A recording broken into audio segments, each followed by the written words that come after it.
সকালে ঘুম থেকে উঠে যদি মেগাস্টার শাকিব খানের বিয়ের সংবাদ শুনতে পায় অপবিশ্বাস, তখন তিনি কি করবেন?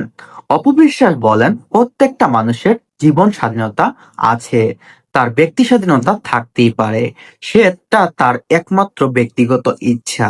শাকিব খান চাইলে একটানা 10টা বিয়েও করতে পারবে।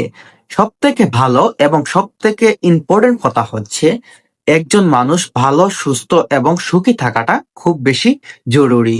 আর শাকিব খানের যদি কাউকে পছন্দ হয়, অবশ্যই সে তাকে বিয়ে করবে।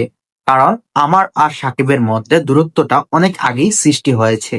আমাদের আলাদা হয়ে গেছি অনেক আগে থেকেই।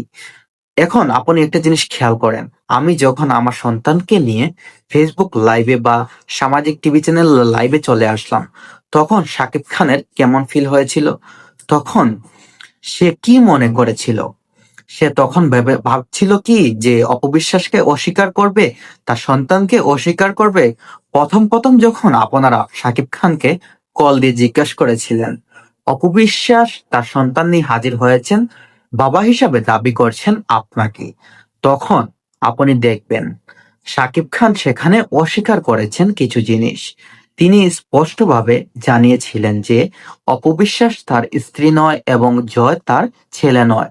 পরবর্তীকালে যখন সময় আসলো, পরের দিন তখন টিভি টিভি চ্যানেলে তিনি সরাসরি এসে উপস্থিত হলেন এবং সেখানে তিনি নিজের মুখেই স্বীকার করেছেন স্ত্রী এবং সন্তান।